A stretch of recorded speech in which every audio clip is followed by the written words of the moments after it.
से, श्रापों से, तमाम कष्टों से, हर प्रकार के दुख दुविधाओं से परमेश्वर आज के दिन में हर एक को आजाद करने के लिए हम प्रार्थना करते हैं परमेश्वर। होने परमेश्वर इस पूरे एरिया में परमेश्वर आपके नाम की महिमा होने पाए परमेश्वर। हर एक जना छुआ जाए, आज जो भी संदेश होगा परमेश्वर हर एक के हृदय खोले जाए करके हम प्रार्थना करते हैं परमेश्वर।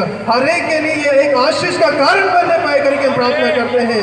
हर एक जना छुटकारा प्राप्त करने पाए करके हम प्रार्थना करते हैं परमेश्वर। छोटे बड़े हर कोई परमेश्वर आज के दिन में एक छुटकारे को प्राप्त करने पाए। बाकी के सारे कार्य को प्रभु आप जिम्मेदारी लेके चलाएं, यीशु के नाम से मांगते हैं, आमीन।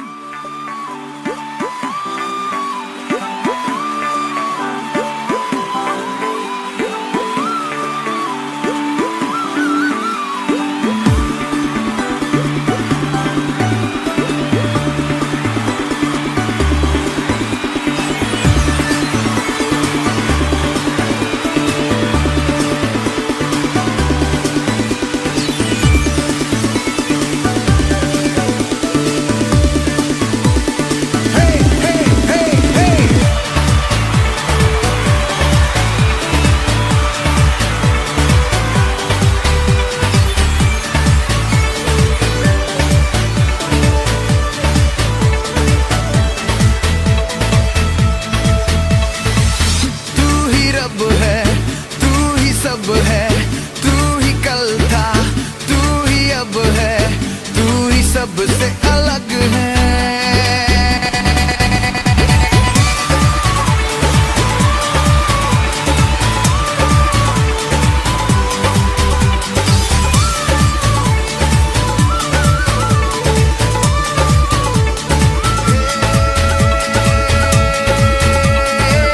तू ही रब है, तू ही सब है, तू ही कल था, तू ही अब है, तू ही सबसे अलग है।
छोटा सा एक्ट करने जा रहे हैं छोटे छोटे बच्चे, जो आपको बताएंगे कि इस सृष्टि में चांद कैसे आया, सूरज कैसे आया, ये धरती को किसने बनाया और ये रोशनी, अंधेरा, जल, फल कैसे बना।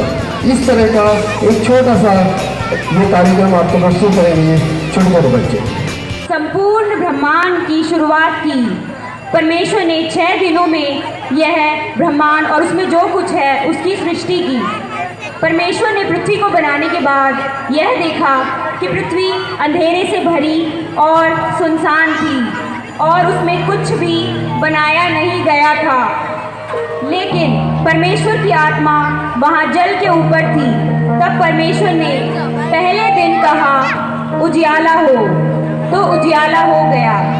परमेश्वर ने उजियाले को देखा और कहा कि यह अच्छा है, और परमेश्वर ने उजियाले को दिन कहा। परमेश्वर ने उजियाले को अंधकार से अलग किया और अंधकार को परमेश्वर ने रात बुलाया। इस प्रकार परमेश्वर ने उजियाला और अंधकार को पहले दिन अलग किया। सृष्टि के दूसरे दिन पर परमेश्वर ने पृथ्वी के ऊपर आकाश को बनाया। तीसरे दिन परमेश्वर ने जल को सूखी भूमि से अलग किया। फिर परमेश्वर ने कहा पृथ्वी पर हर प्रकार के पेड़ पौधे उगे और सभी प्रकार के फलदायी वृक्ष, फल देने वाले वृक्ष उगे। इस तरह उन्होंने तीसरे दिन पृथ्वी पर सभी फलदायी वृक्ष, पेड़ पौधे और बनाए। परमेश्वर ने देखा कि वह सृष्टि जो उसने बनाई वह अच्छी है। इस प्रकार तीसरा दिन समाप्त हुआ। परमेश्वर ने चौथे दिन पृथ्वी पर सूर्य, चंद्रमा और सितारों को बनाया। परमेश्वर ने पृथ्वी को प्रकाश देने के लिए सूर्य और सालों को चिन्हित करने के लिए सूर्य और चंद्रमा को बनाया। इस तरह परमेश्वर ने चौथे दिन यह रचना की। पांचवें दिन परमेश्वर ने जल में तैरने वाले सभी मछलियाँ और सभी आसमान में उड़ने वाले पक्षियों को बनाया। परमेश्वर ने देखा कि यह अच्छा है और परमेश्वर ने उन्हें आशीष दिया। सृष्टि के छठे दिन पर परमेश्वर ने कहा सभी प्रकार के भूमि के जानवर बन जाएं। जैसा परमेश्वर ने कहा वैसा हो गया। परमेश्वर ने भूमि पर रेंगने वाले और जंगली जानवर सभी बनाए। परमेश्वर ने देखा कि यह अच्छा है। परमेश्वर ने ये देखकर कहा। इस तरह परमेश्वर ने सृष्टि की छठे दिन रचना की। परमेश्वर ने कहा मैं मनुष्य को मेरे स्वरूप में मेरे जैसा बनाऊंगा। उनके पास पृथ्वी पर रहने वाले सभी जीव जंतु और सभी पेड़ पौधों पर अधिकार होगा। इसके लिए परमेश्वर ने कुछ मिट्टी ली और उससे पुरुष को बनाया।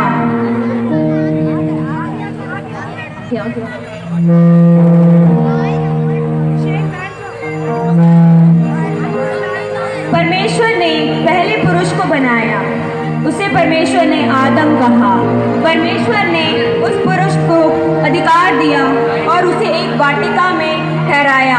उस वाटिका की देखभाल के लिए उन्हें ठहराया और वहाँ उस वाटिका के बीच में दो विशेष पेड़, जीवन का पेड़ और अच्छे और बुरे के ज्ञान का पेड़ भी लगाया। परमेश्वर ने मनुष्य से कहा कि यह वाटिका में से किसी भी पेड़ के फल खाए, मगर अच्छे और बुरे के ज्ञान वाले पेड़ के फल ना खाए। और यह कहा कि अगर इस पेड़ के फल तुम खाओगे तो तुम्हारी मृत्यु हो जाएगी। फिर परमेश्वर ने यह देखा कि आदमी अकेला रहने लगा है, उसे अच्छा नहीं लग रहा है, क्योंकि उन जानवरों में से कोई भी आदमी का सहायक नहीं बन सकता था। इसलिए परमेश्वर ने आदम को गहरी नींद में डाल दिया और परमेश्वर ने आदम की एक पसली में से स्त्री को बनाया। इस प्रकार परमेश्वर ने अपने स्वरूप में आदम और हवा को बनाया। इस तरह स्त्री और पुरुष की रचना हुई। परमेश्वर ने देखा कि यह अच्छा है और उन्हें आशीष किया और उनसे कहा, फूलो फलो और पृथ्वी में भर जाओ। और उन्हें यह भी अधिकार दिया कि वह इस पृथ्वी के रहने वाले सभी जीव जंतुओं और पेड़ पौधों पर उनका अधिकार होगा। यह सारी रचना सृष्टि के 6 दिन में पूर्ण हुई। 7वें दिन परमेश्वर ने अपना काम पूरा कर लिया था और उसने 7वें दिन विश्राम लिया। इसलिए उसने 7वें दिन को आशीष दी और उसे पवित्र बनाया, क्योंकि उस दिन परमेश्वर ने अपने काम से विश्राम लिया था। इस तरह परमेश्वर ने यह पृथ्वी और जो कुछ उसमें है उसकी रचना की।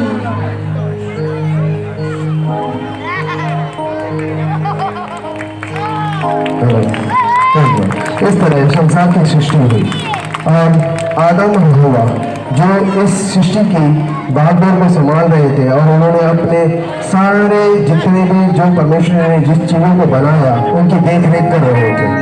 इसी बीच जो परमेश्वर ने उनसे कहा था कि बीच में जो वृक्ष लगे हैं जिसमें अच्छाई और बुराई के बारे में है उसको वो ना खाए, पर हव्वा जिसने ये जो शैतान जो स्वर्ग के रूप में आया उसने उसको बरगलाया और उसे फल खाने के लिए इच्छुक किया।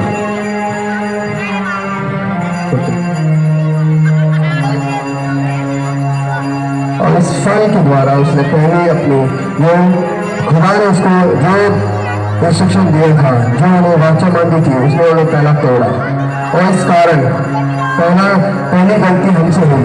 इंसान ने जो पहली गलती करी थी वो यही है जिसके वजह से हमें पाप आया।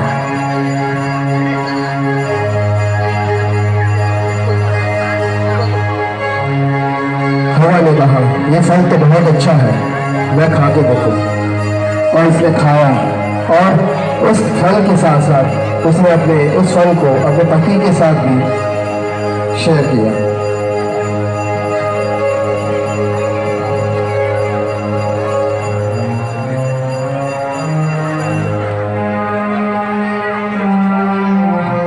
इस तरह से हमारी जिंदगी में ये हमने पहली उल्लंघन करी अपने।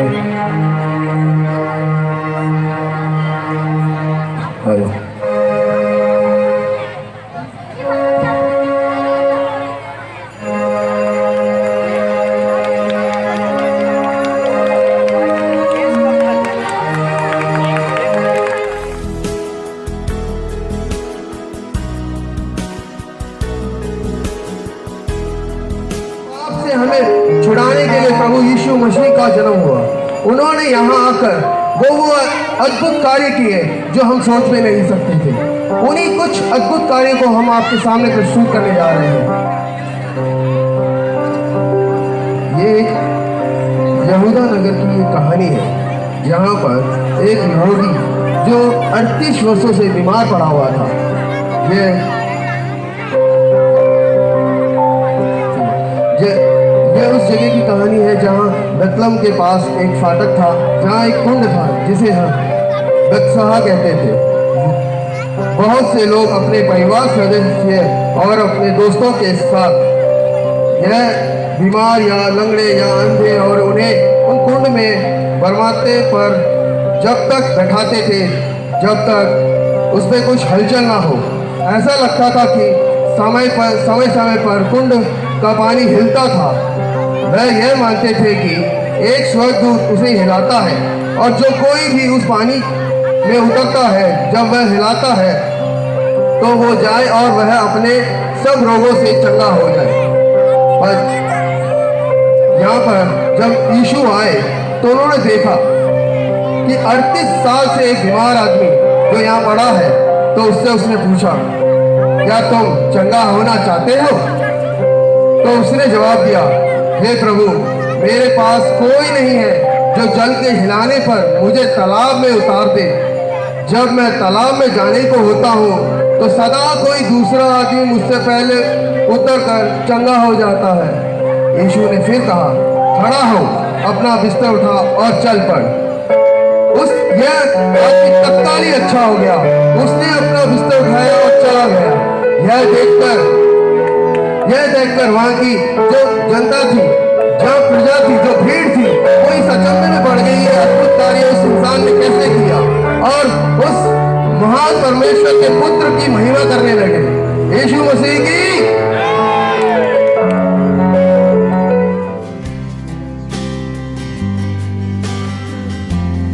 और भी कई अचंभे काम किए हैं। तो ये एक और है जहाँ पर यीशु अपने पिता की आराधना करके, जब यीशु वहाँ से आगे बढ़ा तो दो अंधे उसके पीछे यह पुकारते चले कि हे दाऊद के संतान, हम पर दया कर। हे दाऊद के संतान, हम पर दया कर। हे दाऊद के संतान, हम पर दया कर। पर उनके एक सुनकर उनके दासों ने कहा, चुप हो जा, प्रभु को तंग मत कर। फिर भी उन अंधों ने उनकी सुनी ना, फिर भी और जोरों से कहने लगे, हे दाऊद के संतान, हमारी मदद कर। तो वो उनके पीछे चलने लगे। तब वो जब यीशु ने देखा कि ये पीछे आ रहे हैं, तो उन्होंने बोला, आओ। उन्होंने उनसे कहा, तू मुझ पर विश्वास करता है कि क्या मैं ये कर सकता हूँ? तो उन्होंने कहा, हाँ प्रभु। उसने आंख छूकर, तुम्हारे विश्वास के अनुसार तुम्हारे लिए हो जाए।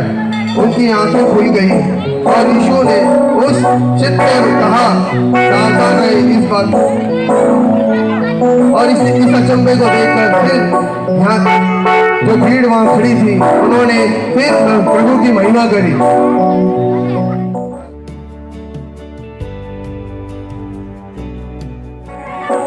इसी तरह एक अद्भुत कार्य जो कोई इंसान नहीं कर सकता था, वो उन्होंने किया।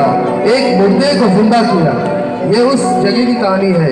यीशु मसीह जब अपने चेलों के साथ बेतनिया को गया, यहूदी अगुवे यीशु को मार देना चाहते थे, पर यीशु उसे छोड़कर यरदन नदी को चला गया। जब यीशु बेतनिया पहुंचा तो उन्हें पता चला कि लाजर मर गया है। बेतनिया यरूशलेम से लगभग 3 किलोमीटर दूर था। जब मार्था को सुना कि यीशु आया है तो वह उससे मिलने गई, जबकि मरियम घर में ही थी। वह जाकर मार्था ने यीशु से कहा, हे प्रभु, यदि तू यहाँ होता तो मेरा भाई कदापि नहीं मरता। और अब भी मैं जानती हूँ कि जो कुछ तू परमेश्वर से मांगेगा, परमेश्वर तुझे देगा। यीशु ने उससे कहा, तेरा भाई जी उठेगा। मार्था ने उससे कहा, मैं जानती हूँ कि अंतिम दिन में पुनरुत्थान के समय वह जी उठेगा। उसे ये नहीं समझा कि लाजर उसी दिन जी उठने वाला है। तो यीशु ने कहा, मैं ही पुनरुत्थान हूँ और मैं ही जीवन हूँ। वह जो मुझ में विश्वास करता है जिएगा, और हर वह जो जीवित है और मुझ में विश्वास रखता है कभी नहीं मरेगा। क्या तू ये विश्वास करती है? उसने उससे कहा, हाँ हे प्रभु, मैं विश्वास कर चुकी हूँ कि परमेश्वर का पुत्र मसीह जो जगत में आने वाला था वह तू ही है। इतना कहकर वह वहाँ से चली गई और अपनी बहन को अकेले में बुलाकर बोली, गुरुजी यही है, वहाँ तुझे बुला रहे हैं। जब मरियम ने ये सुना तो वह तत्काल उठकर उसके साथ चल दी। यीशु अभी उसी स्थान में था जहाँ मार्था उससे मिली थी, इसीलिए वह गांव में अभी नहीं गया था। मरियम जब वहाँ पहुँची तो यीशु को देखकर उसके चरणों में गिर पड़ी और बोली, हे प्रभु, यदि तू यहाँ होता तो मेरा भाई नहीं मरता। तब यीशु ने अपने मन के एक बार फिर बहुत अधिक व्याकुल हुआ और कब्र की तरफ उनसे पूछा, कहाँ रखा है? तो उन्होंने उससे कहा, हे प्रभु, चल कर देख ले। और वह कब्र की तरफ चल दिया। यीशु ने अपने शिष्यों से कहा, इस पत्थर को हटाओ। मार्था उनसे कहने लगी, हे प्रभु उसमें से अब तो दुर्गंध आती होगी, क्योंकि उसे मरे 4 दिन हो गए हैं। यीशु ने कहा, क्या मैंने तुझसे नहीं कहा था, यदि तू विश्वास करेगी तो परमेश्वर की महिमा का दर्शन पाएगी। तब उन्होंने चट्टान को हटा दिया और यीशु ने अपनी आंखें ऊपर उठाते हुए कहा, परमपिता, मैं तेरा धन्यवाद करता हूँ कि क्योंकि तूने मेरी सुन ली है। मैं जानता हूँ कि तू सदा मेरी सुनता है, किंतु चारों ओर इकट्ठी भीड़ के लिए मैंने यह कहा है, जिससे कि वह यह मान सके कि तूने मुझे भेजा है। यह बहुत ही अद्भुत प्रार्थना थी। ऊंचे सुर में फिर पुकार कर यीशु ने कहा, लाजर बाहर आ। वह व्यक्ति जो मर चुका था बाहर निकल आया और उसके हाथ पैर बंधे थे। उसने मुंह से कपड़े निकाले और यीशु ने जो कहा, इसे खोल दो। तब जो यहूदी मरियम के साथ जो वहां खड़े थे, उसमें से कुछों को देखकर, इस काम को देखकर उसने बहुतों ने अपने आप पर इस नाम के ऊपर उस परमेश्वर के ऊपर विश्वास किया और उस मसीहा की इस अद्भुत कार्य को जो कोई नहीं कर सकता था वो उसने किया। यीशु नासरी की जय हो।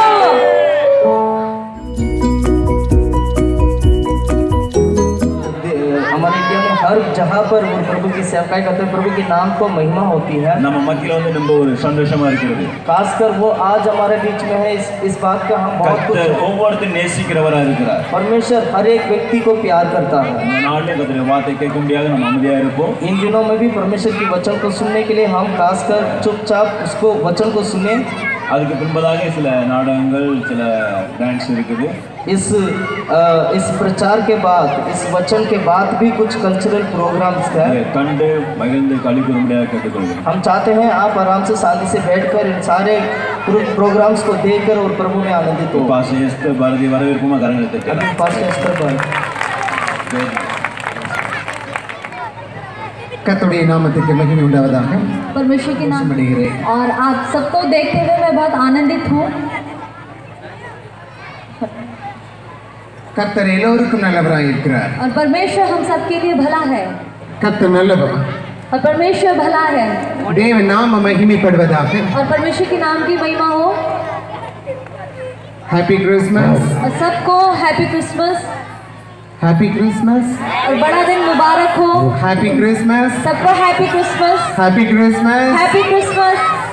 கர்த்தர் நமக்காக பிறந்திருக்கிறார்। और क्योंकि परमेश्वर ने हमारे लिए जन्म लिया है। கீபோர்டு வாசிக்கும்படியாக பாஸ்டர் கொஞ்சம் நாங்கள் ரெக்வெஸ்ட் பண்ணுறோம்। ஒரு பாடல் பாட போகிறேன்। और मैं अभी आपके मध्य एक गीत गाऊंगी அது தமிழ் கீத் गाऊंगी। और वो तमिल गीत गाऊंगी। உங்களுக்கு அந்த பாடல் தெரியும் நினைக்கிறேன்। और मुझे लगता है कि आप लोग उस गीत को जानते हैं। तमिल आता है? और तमिल आता है? तमिल आता है, बहुत आता है, ज़्यादा आता है, ज़्यादा आता है, ज़्यादा आता है। ஓகே, கொஞ்சம் ரெஸ்ட் கொடுத்துருவோம், ட்ரான்ஸ்லேஷன் பண்ணுற மாதிரி। அவரை நம்பி வந்த யாரும் வெட்கப்பட்டதாய் சரித்திரம் இல்லை। और अब तक का ऐसा कोई इतिहास नहीं है जिस किसी ने यीशु मसीह पे भरोसा रखा और वो व्यक्ति लज्जित हुआ हो।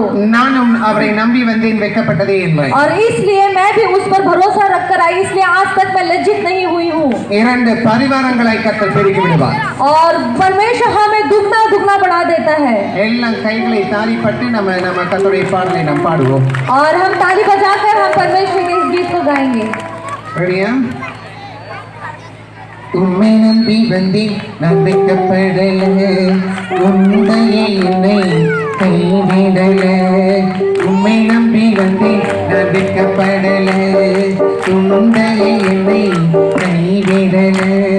நெருப்பையாக கடந்து வந்தேன், நெருப்பரிகாரங்கள் எனக்கு தந்தீரமே।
3 टाइम बोलो हालेलुया।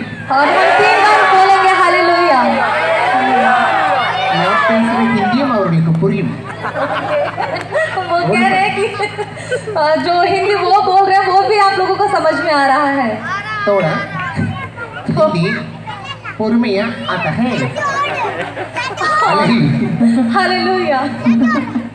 கர்த்தர் நல்லவர்। और परमेश्वर भला है। இங்க நிறைய சேர் எம்டியா இருக்கு, ப்ளீஸ் நிக்கிறவங்க வந்து உட்கார்ந்து பார்க்கலாம்। और यहाँ पर काफी सारे चेयर्स जो खाली हैं, जो लोग खड़े हैं वो आगे आकर बैठ जाइए। உங்களுக்காக தான் சென்னையில இருந்து கர்த்தர் கொண்டு வந்திருக்கிறார்। और आप लोगों के लिए ही मुझे परमेश्वर चेन्नई में से यहाँ पर लेकर आए हैं। உங்களுக்கு எல்லாம் கால் வலிக்கும், அதனால தான் அன்பு சகோதரி உங்களை முன்னாடி வரும்படி அழைக்கிறோம்। और आप लोग खड़े रहेंगे तो आपके पैर दुख जाएंगे, इसलिए आपसे निवेदन है आप आगे आके बैठ जाइए। Hallelujah hallelujah. Hallelujah hallelujah. Hallelujah. Hallelujah. கர்த்தர் பெரிய காரியங்களை செய்வாராக। क्योंकि परमेश्वर हमारे मध्य में बड़े कामों को करेंगे। இதோ நானும் ஒரு திருநங்கையாக உங்கள் மத்தியில் நிற்கிறேன்। और देखिए मैं आप लोगों के बीच में एक किन्नर हूँ, लेकिन मैं आपके मध्य में खड़ी हूँ। உலகமே வேண்டாம் என்று சொல்லி ஒதுக்கப்பட்ட ஒரு சமுதாயமாக பிறந்து வளர்ந்தேன்। और एक ऐसे समुदाय में मेरा जन्म हुआ जहाँ पर सब लोगों ने मुझे अलग कर दिया। ஆனா கர்த்தருக்கு நான் தேவைப்பட்டதனால் அவர் என்னை அழைத்து लेकिन வந்திருக்கிறார்। परमेश्वर को मेरी जरूरत थी, इसलिए आज परमेश्वर मुझे इस्तेमाल कर रहा है। बहुत का तारीफ। और ताली बजाकर हम परमेश्वर के नाम की महिमा करेंगे। எப்படி சொல்லணும்? கை தட்டுங்க। ताली बजाइए। ताली बजाएंगे। हाँ बजाएंगे बा बजाइए। Okay hallelujah hallelujah. Hallelujah. Hallelujah. 3 time बोलो हालेलुया और hallelujah. Hallelujah hallelujah. Hallelujah. Hallelujah. தேவ நாமம் மகிமைப்பட போகிறது। और परमेश्वर के नाम की महिमा होने वाली है। மனுஷனால் கூடாத காரியங்களை கர்த்தர் செய்வாராக। और जो मनुष्य के द्वारा नहीं हो सकता वो परमेश्वर से மனிதன் साध्य है। எண்ணிராத விஷயங்களை கர்த்தர் செய்வாராக। और जो मनुष्य नहीं सोच सकता उन कामों को यीशु मसीह कर सकते हैं। நாம் காண்கிறவைகள் எல்லாம் உண்மையும் அல்ல, और जो कुछ हम देखते हैं वो सच नहीं है, ஆனா கர்த்தர் அவைகளை உண்மையாக சில காரியங்களை மாற்றுவாராம்। लेकिन जो हम सोचते हैं, जो हम देखना चाहते हैं, परमेश्वर हमारे जीवन में उसको साध्य करता है। அருமையாக பிள்ளைகள் பாடினார்கள், நடித்தார்கள், அங்கே சில விஷயங்களை நமக்கு சொல்லி தந்தார்கள்। और छोटे बच्चों ने हमें कार्यों को दिखाया और उन्होंने डांस किया और उसमें से हमें बहुत सारे कार्यों को सिखाया। அங்கே தேவனுடைய படைப்புகளை நாம் பார்த்தோம்। और वहां पर हमने परमेश्वर की सृष्टि को देखा। அப்படிப்பட்ட தேவனுடைய கரங்களிலே நாம் வணையப்பட்டு இருக்கிறோம்। और ऐसे परमेश्वर के हाथ में हम हैं। ஆனா பாருங்க, लेकिन देखिए, ஆனா எங்களை அங்க காணோம் அந்த இடத்துல। लेकिन देखिए वहां पर हम नहीं हैं। ஊரும் பிராணிகள், பறக்கும் பறவைகள் எல்லாம் இருந்தது। और आपने वहां पर परमेश्वर की सृष्टि को देखा, आपने वहां पर चिड़ियों को देखा, पक्षियों को देखा। ஆண்மகன் இருந்தான், பெண்மகளும் இருந்தால், திருநங்கை காணவில்லை। और वहां पर आपने एक स्त्री को देखा, एक पुरुष को देखा, लेकिन वहां पर किसी किन्नर को नहीं देखा। அதான் கர்த்தர் மறுபடியும் என்னை மேலே ஏற்றி வைத்தார்। और इसलिए परमेश्वर ने यहाँ पर मुझे आज खड़ा किया है। எல்லாம் தேவனுடைய படைப்புகளாக இருக்கிறது। और क्योंकि सब कुछ परमेश्वर की सृष्टि है। கர்த்தர் எதையும் குப்பையாக உலகத்தில் படைக்கவில்லை। और परमेश्वर की सृष्टि में कुछ भी कूड़ा नहीं है। அவருடைய பார்வையிலே நம்ம எல்லாரும் விலையேறப்பட்ட பிள்ளைகளாக और இருக்கிறோம்। हम सब परमेश्वर की नजर में बहुमूल्य हैं। என் சிறு வயதிலே ஏன் பிறந்தேன் என்று அழுது கொண்டிருந்தேன்। और जब मैं छोटी थी तो मैं सोचती थी कि मैं ऐसी क्यों हूँ। ஆனா கர்த்தர் அவருக்கு என்று என்னை தெரிந்தெடுத்திருக்கிறார்। लेकिन मैं समझती हूँ कि परमेश्वर ने मुझे अपने लिए चुना था। ஆனா பிறந்தேனே ஏன் இந்த பெண் உணர்வோடு வாழ்கிறோம் என்று வேதனை நிறைந்த வாழ்க்கை। और मेरा जन्म एक पुरुष के तौर पे हुआ, एक लड़के के समान हुआ, लेकिन मेरे अंदर का स्वभाव और इच्छा एक लड़की की थी। நடக்கும்போது கிண்டல், பேசும்போது கிண்டல், எல்லா விதமான வேலையிலும் கிண்டலமாக இருந்தது। और जब मैं चलती थी, बैठती थी, जो भी काम मैं करती थी, सब मेरा मजाक उड़ाते थे। ஆனா கர்த்தர் அப்படி பார்க்கிற தெய்வன் அல்ல। लेकिन परमेश्वर हमें उस नजर से नहीं देखते। சில பேர் குள்ளமாக இருந்தால் கிண்டல் செய்வார்கள்। और अगर हम देखते हैं किसी की ऊंचाई अगर हाइट अगर कम है तो उसका मजाक उड़ाते हैं। பேச தெரியல கிண்டல் செய்வார்கள்। अगर वो सही से नहीं बात कर पाते तो उनका मजाक उड़ाते ஆனா हैं। கர்த்தர் அப்படி யாரையும் கிண்டல் செய்கிற தேவன் அல்ல। लेकिन परमेश्वर ऐसा नहीं है जो किसी का मजाक அந்த उड़ाए। தேவனுடைய சாயலில் நீங்களும் நானும் படைக்கப்பட்டிருக்கிறோம்। क्योंकि आप और मैं परमेश्वर के स्वरूप में बनाए गए हैं। நான் நம்ம இங்க வாசிக்கப்படும்படி ஒரு வார்த்தை எல்லாம் கேட்டோம் இல்லையா? और हमने यहाँ पर एक बहन अच्छे से बाइबल में से पढ़कर बता रही थी।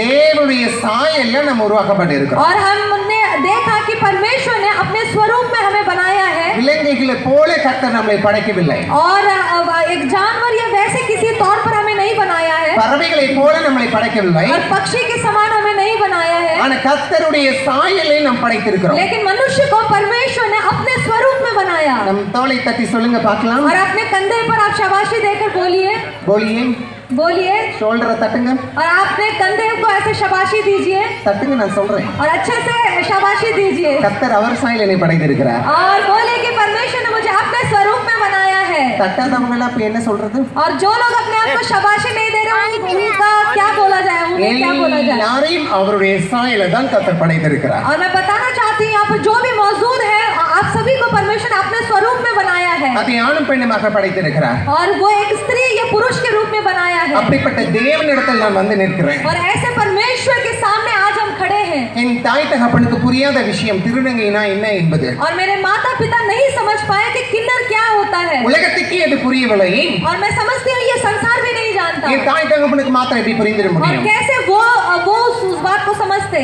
ஆனாய் பிறந்து பெண்ணாய் உணர்வடைந்ததனாலே பெண்ணாக மாற நாங்கள் அதிகமாக பிரயாசப்பட்டோமே. और शरीर में मैं एक लड़का थी लेकिन मेरे अंदर जो एहसास था वो एक लड़की का था। ஏன் ஆண்டவரை பெண்ணாய் படைக்கவில்லை என்று வேண்டி வேண்டி பார்த்தேன், எந்த தெய்வமும் பதில் தரவில்லை. और मैंने अपने सारे देवी देवता को कहा कि आपने क्यों मुझे एक लड़की का रूप नहीं दिया। ஒரு நாள் இயேசுவின் அன்பை குறித்து கேள்விப்பட்டேன். और एक दिन मुझे यीशु के प्रेम के बारे में मुझे बताया गया। ஒரு தேவன் நமக்காக உலகத்தில் பிறந்திருப்பது என்பதை குறித்து और கேள்விப்பட்டேன். एक ऐसा परमेश्वर है जिसने हमारे लिए इस पृथ्वी पर जन्म लिया। நாங்கள் ஒரு இந்து குடும்பம் தான். और मेरा जन्म एक हिंदू परिवार में हुआ। பூஜாரி குடும்பம் தான். और मेरा परिवार जो पुजारी परिवार था। ஆனா இயேசுவுடைய அன்பு என்னை ரொம்ப அதிகமாக கவர்ந்தது. लेकिन यीशु के प्रेम ने मेरे को पूरी तरह से घेर लिया। உப்பை தின்றவன் தண்ணி குடித்தே ஆக வேண்டும். और जो नमक खाता है उसको पानी पीना ही होगा। ஆனால் இன்னைக்கு எல்லாரும் அந்த உப்பை தின்னுட்டு தண்ணியை குடிக்காம இருக்க முடியுமா? और अगर हम कुछ खाना खाते हैं, भोजन खाते हैं, तो उसके बाद क्या हम पानी पिए बिना रह पाते हैं? அதே போல தன் பாவம் செய்தவன் அதோடைய தண்டனையை அனுபவிக்க வேண்டும். और उसी रीति से जो व्यक्ति पाप करता है उसको उसकी मजदूरी मिलना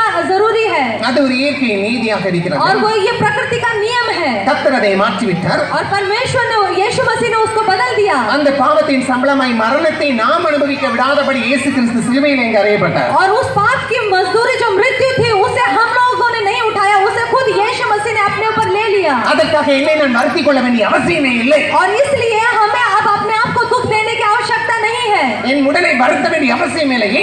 और हमारे शरीर में हमें पीड़ा उठाने की आवश्यकता नहीं है। அதற்காக பணம் கொடுக்க வேண்டிய அவசியம் இல்லையே. और उसके लिए हमें पैसों को देने की जरूरत नहीं है। ஆனா கர்த்தர் எனக்காக எல்லா பரிகாரங்களையும் சிலுவையில் செய்து விட்டார். और यीशु मसीह ने उसके लिए जो कुछ क्रय चुकाना था उसे सब कुछ चुका दिया। அவரை நான் தெய்வமாய் வணங்குவதற்கு முன்பாகவே எனக்காக பரிகாரத்தை செலுத்தி விட்டார். और उसे मुझे अपना उद्धारकर्ता के रूप में ग्रहण करने से पहले मेरे लिए जो जो देना था उसने सब कुछ पूरा कर दिया। எனக்கு மட்டுமில்ல, உலகத்தில் மனிதனாக பிறந்த ஒவ்வொருவருக்காகவும் அவர் பரிகாரத்தை செலுத்தி और मात्र मेरे लिए नहीं, इस पृथ्वी पे जिसने जन्म लिया है उस सभी लोगों के पाप के लिए परमेश्वर ने सब कुछ पूरा कर दिया है। ஆனா உலகம் எங்கெங்கே தேடி ஓடிக்கொண்டிருக்கிறது. लेकिन आज भी ये संसार यहाँ वहाँ भाग रहा है। நிம்மதியை தேடி சந்தோஷத்தை தேடி உலக வாழ்க்கைக்குள்ளாக ஓடுகிறார்கள். और शांति समाधान को और इस संसार के प्रेम को ढूंढकर वो इधर उधर भाग रहा है। உலகம் கொடுத்துறாத அந்த சந்தோஷம் சமாதானத்தை நிரந்தரமாக, और ये संसार निरंतर का खुशी शांति समाधान उसको नहीं दे सकता। உலகத்தின் மெய் சமாதானத்தை குடிக்கும்படி இயேசு கிறிஸ்து உலகத்தில் மனிதனாக வந்தார். और जो सच्ची जो शांति और समाधान जो दे सकते हैं वो मात्र यीशु मसीह है, इसलिए वो इस संसार में आए। ஆனா என் வாழ்க்கையில் மட்டும் சந்தோஷம் சமாதானத்தை தொலைத்து விட்டு நிற்கிறேன். ஏன் इसमें அழுதேன். और मैंने पूछा कि मेरे जीवन में क्यों शांति समाधान नहीं है करके मैं यीशु मसीह के पास रोती थी। இப்ப குழந்தைகள் எல்லாம் பாத்தீங்க இல்லையா?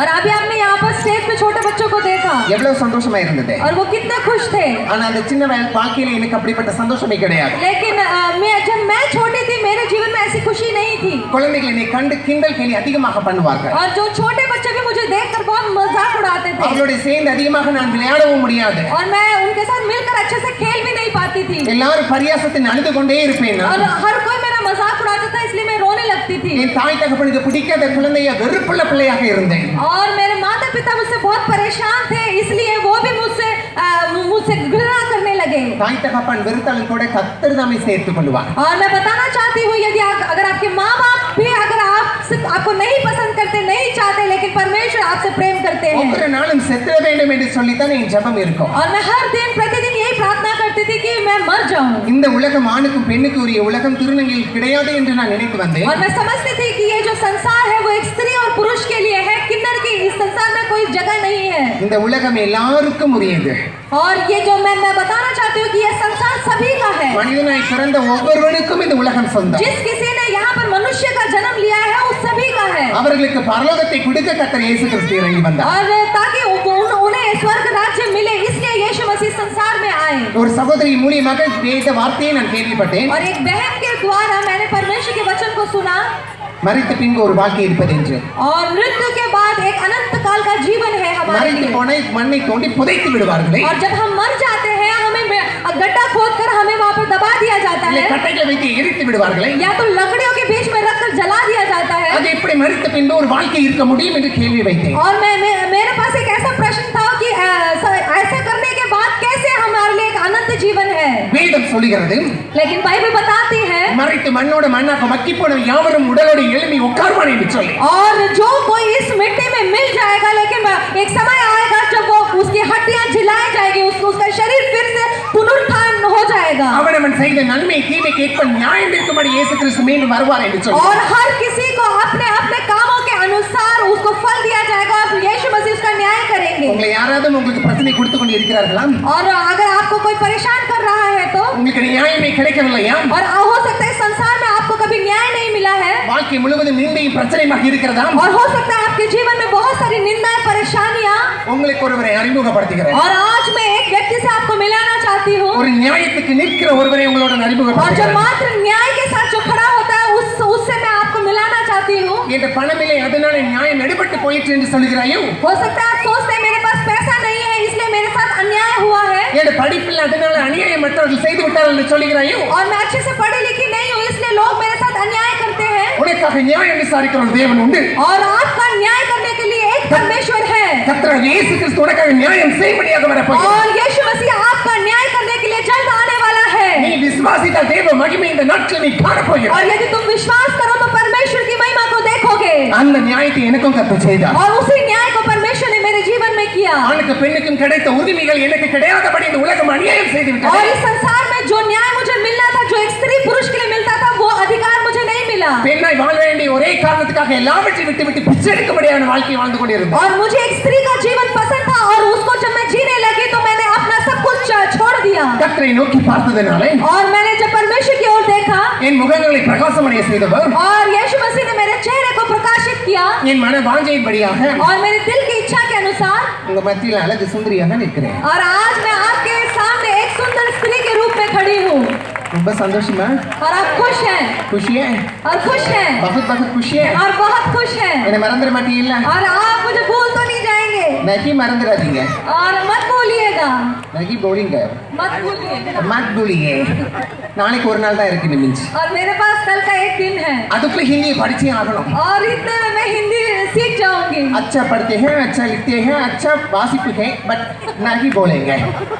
अच्छा पढ़ती हूँ अच्छा सब कुछ आप लोग समझ गए होंगे ஆனா எப்படியாவது பேசி ஆகும். और मैं कैसे न कैसे बोलने लगूंगी ஆனா கடவுளுக்காக எழும்பி நிற்போமான लेकिन हम परमेश्वर के लिए खड़े होंगे நமக்காக அவர் நியாயம் தீர்க்க வந்து விடுவார். क्योंकि वो हमारे लिए न्याय करने आने वाला है உடன் பிறந்த சகோதர சகோதரிகளை கண்டு என் தாய் தகப்பன் என்னை பார்த்து பயந்தார்கள். और जो मेरे साथ जो पैदा हुए मेरे बहनों को और बाकियों को देखकर वो लोग मुझे जब देखते थे वो डरते थे இதே மாதிரி எத்தனை திருநங்கை வாழ்க்கையில கொடூரங்கள் நடந்திருக்கிறது தெரியுமா? और इसी रीति से कितने किन्नर के जीवन में ऐसे अन्याय हुए हैं இவர்களுடைய அவமானத்தின் பிள்ளைகள் என்று எண்ணினார்கள். और उन्हें अपमान के संतान के रूप में गिना गया சாபத்தின் விளைவு என்று எண்ணினார்கள். और वो श्रापों की संतान के रूप में उनको देखा गया ஆனா நம்முடைய சாபங்கள் எல்லாவற்றையும் சிலுவையிலே இயேசு கிறிஸ்து அறைந்து விட்டார். लेकिन हमारे सारे श्रापों को यीशु मसीह ने अपने सलीब पर उठा लिया क्रूस पर उसे उठा लिया இப்போ நாம் புண்ணியம் உள்ளவர்களாய் மாறிவிட்டோம். और आज हम धन्य हैं தேவன் மீது கிருபையாக இருக்கிறோம். और यीशु मसीह आपके ऊपर कृपा करते हैं கர்த்தருக்கு நீங்கள் தேவை என்பதை அவர் அறிந்திருக்கிறார். और परमेश्वर जानता है कि आपको उसकी जरूरत है உன் நன்மை இயேசுக்கு வேண்டும் என்று சொல்லி இன்னைக்கு வந்திருக்கிறார். और आपके प्रेम की भी जरूरत परमेश्वर को है इसलिए आप ढूंढ कर आए हैं யார் யாரிடமோ பிரேம் வச்சிருந்தோம். ஆனா இன்னைக்கு கர்த்தர் மீது நாம் பிரியார் வைக்க போறோம். और हमने ना जाने किस किस पर अपने प्यार को दिखाया रखा लेकिन आज हम सच में उस यीशु मसीह से प्रेम को दिखाने आए हैं यीशु प्यार करते हैं. और हम यीशु मसीह से प्यार करते हैं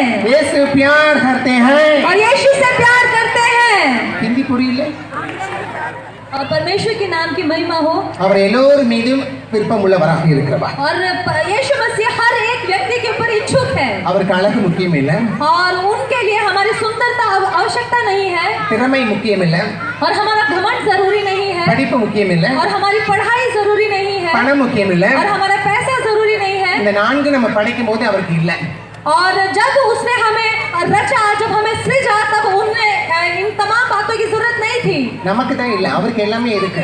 और ये सब हमारे नहीं है, लेकिन उनके पास वो सब कुछ है। நீங்க எப்படி இருந்தாலும் கர்த்தர் உங்களை நேசிக்கிறார். आप जिस किसी भी हालत में है, यीशु मसीह आपसे प्रेम रखते हैं। ஆண்டவர் என்னையும் நேசித்தார் அல்லவா? और क्योंकि मैं जानती हूँ यीशु मसीह ने मुझसे प्रेम किया। நான் நல்ல ஆம்பளை மாதிரி இல்லைன்னு சொல்லி உலகம் என்னை வெறுத்தது.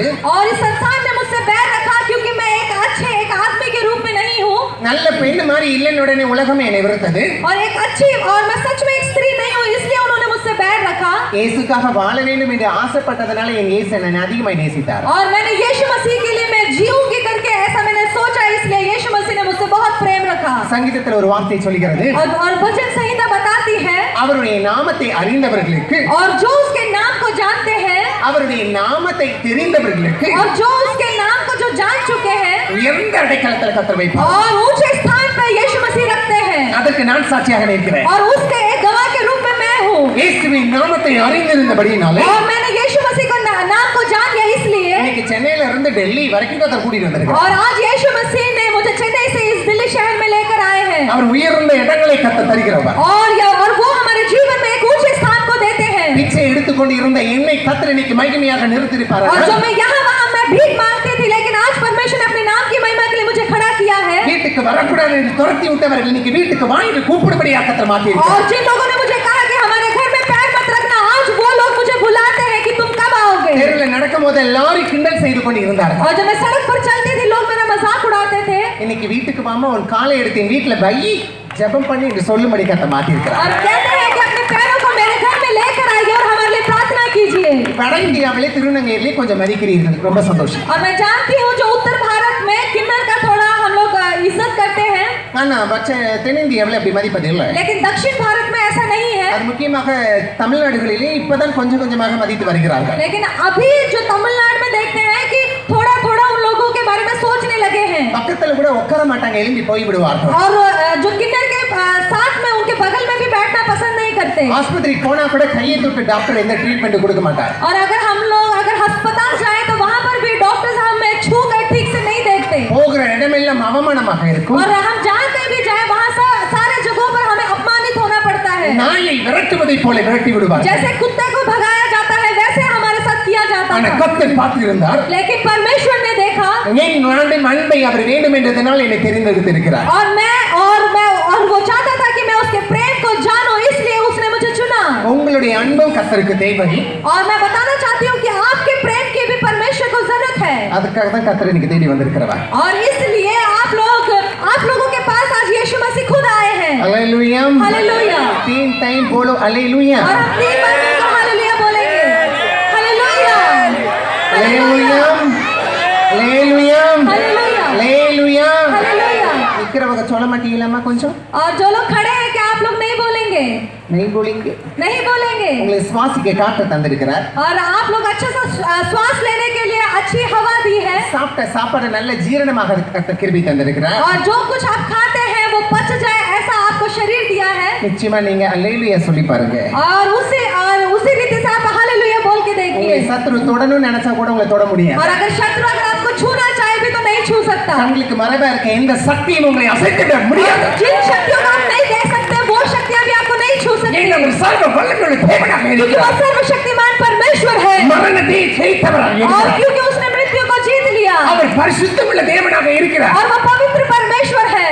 அவர் ரொம்ப ரொம்ப பரிசுத்தம் உள்ளவர். और वो बहुत बहुत बहुत पवित्रवान है। என் தெய்வம் ரொம்ப பரிசுத்தமானவர். और मेरा परमेश्वर बहुत पवित्र है। அதுக்காக தான் பரிசுத்தமான பரலோகத்திற்கு கர்த்தர் அழைத்து और வந்திருக்கிறார். इसलिए उस पवित्र स्वर्ग में लेके जाने के लिए वो इस पृथ्वी पर आया है। வேதம் சொல்லுகிறது நாம் இருக்கிற உடல் அவருடைய தங்கும் கோயிலாக இருக்கிறதா. और बाइबल बताती है जो हमारा शरीर है वो परमेश्वर का वास करने का मंदिर है। உங்களுடைய சரீரத்தை தட்டி சொல்லுங்கள், और अपने शरीर को आप ऐसे शाबाशी देकर बोलिए, நான் தேவனுடைய ஆலயமாக இருக்கிறேன். और मैं परमेश्वर का मंदिर हूँ। இந்த சரீரம் தேவனுடைய ஆலயமாக இருக்கிறது. और ये शरीर है, ये परमेश्वर का मंदिर है। இதில் யாராவது பாவத்தை செய்வோமானா கர்த்தர் அதை நியாயம் கேட்பார். और यदि इस शरीर में अगर हम पाप करते हैं तो परमेश्वर उसका न्याय करेंगे। இந்த சரீரத்தை யாராவது தொடுவார்களா கர்த்தர் அவர்களுக்கு யுத்தம் பண்ணுவார். और यदि इस शरीर को कोई छुएगा तो परमेश्वर उसके लिए युद्ध करेंगे। உங்களை பார்த்து இப்படி கை வச்சு சொல்லுங்க, और अपने आप को ऐसा उंगली दिखाकर बोलिए, இந்த ஆலயத்தை குற்றப்படுத்தாதே. और इस मंदिर पर कमी मत निकालो அசுத்தம் பண்ணாதே और इसे अशुद्ध मत करो பரிசுத்தம் இல்லாம கர்த்தர் அதிலே வாசம் பண்ண மாட்டார் और बिना पवित्रता के परमेश्वर इसमें वास नहीं करता அல்லேலூயா हालेलुया அல்லேலூயா हालेलुया கர்த்தர் ஆசீர்வாதமாய் இருக்கிறார் लेकिन मैं बताना चाहती हूँ जो परमेश्वर है यीशु मसीह है वो आशीष देते हैं அவர் பரிசுத்தம் உள்ளவராக இருக்கிறார் और वो पवित्रवान है அவர் ரொம்ப பரிசுத்தமான தெய்வமா இருக்கிறார் और वो बहुत पवित्रवान है அந்த பரிசுத்தத்தை கண்டதுனால இன்னைக்கு உங்க மத்தியில வந்து நிற்கிறார் और उस पवित्रता को मैंने देखा है इसलिए मैं आई हूँ கர்த்தர் இங்கே கொண்டு வந்து இருக்கிறார் அல்லவா और परमेश्वर हमें यहाँ पर लेकर आए हैं इसलिए இந்த கிறிஸ்துமஸ் நிகழ்ச்சியில் உங்க மத்தியில தேவன் தாமே பயன்படுத்துவாராக और इस क्रिसमस के इस महोत्सव में परमेश्वर आपको आशीष दे தேவன் எல்லோருக்கும் நல்லவராகவே இருக்கிறார் தேவன் நல்லவராக और இருக்கிறார் परमेश्वर भला है அவர் எல்லோருக்கும் நல்லவராக இருக்கிறார் और वो सभी के लिए भला है தன் ஜீவனையே கொடுத்தார் இல்ல और उन्होंने अपने जीवन को दिया ரத்தத்தையே சிந்தினார் இல்ல और उन्होंने अपने लहू को बहा दिया மரித்து போகாதபடி நம்ம உயிரோடு எழுப்பும்படி கர்த்தர் வந்திருக்கிறார் और हम लोग ना मर जाए वो इसलिए इस संसार में आए உங்களுக்காகவும் இயேசு நன்மை செய்கிறவராக சுற்றி வந்தார் और यीशु मसीह आपके लिए भलाई करने के लिए आए என்னை உலகமெல்லாம் வெறுத்து போடுச்சு அந்த கர்த்தர் இன்னைக்கு மகிமையா வைத்திருக்கிறார் और मुझे इस संसार में मेरे से नफरत किया लेकिन यीशु मसीह ने मुझसे प्रेम किया அதனால நானும் பரிசுத்தமாய் வாழ வேண்டும் என்று சொல்லி வாஞ்சித்தேன் और इसलिए मैं भी पवित्रता के साथ जीवन बिताऊं इसलिए मैं आई இன்னைக்கு அந்த பயம் இருந்ததுனால கடவுளுக்காக சாட்சியாக நான் நின்று கொண்டிருக்கிறேன் और मेरे अंदर वो भय था इसलिए मैं परमेश्वर के लिए एक गवाह के रूप में खड़ी हो गई கர்த்தர் உங்க வாழ்க்கையை மாற்றுவாராக और परमेश्वर आपके जीवन को बदले நன்மையானவர்களை கர்த்தர் செய்வாராக और आपके जीवन में परमेश्वर उस भलाई को करे அங்க இருந்து வீட்டு விட்டு வெளியே வந்தாயிடுச்சு और मैं वहां से मैं जब बाहर आ गया अपने घर से வெளியே வந்த உடனே வாழ்க்கை எப்படி அமையும் என்று எனக்கு தெரியும் और जब मैं अपने घर से आ गई तो मुझे नहीं मालूम था कि मेरा जीवन कैसे व्यतीत होगा பொம்பளை மாதிரி சேலை கட்டணும் என்று ஆசைப்பட்டதனால் தாய் தகப்பனை விட்டு வெளியே வந்தேன் और मुझे एक स्त्री के समान मुझे कपड़े पहनने थे इसलिए मैंने अपने परिवार को छोड़ दिया என்ன சாப்பிடுவது என்று எனக்கு தெரியவில்லை और मैं नहीं जानती थी कि मुझे क्या खाना है எங்கே தூங்க முடியும் நிம்மதியாக और कहाँ मैं सो सकती हूँ பெண்களையே மதிக்க மாட்டேங்குது இந்த சமுதாயம் और ये समुदाय ऐसा है जहाँ पर स्त्री का कोई सम्मान नहीं करता பெண்ண மாதிரி வாழ வேண்டும் என்று துடிக்கிற என்னையே மட்டும் இந்த சமுதாயம் விட்டு வைத்து விடுமா और सिर्फ मैं एक स्त्री के जैसे अपने जीवन को बिताना चाहती थी लेकिन मैं एक पुरुष होते हुए तो क्या ये समाज मुझे छोड़ देता கர்த்தரே என்னை பாதுகாத்தவர் लेकिन परमेश्वर ने ही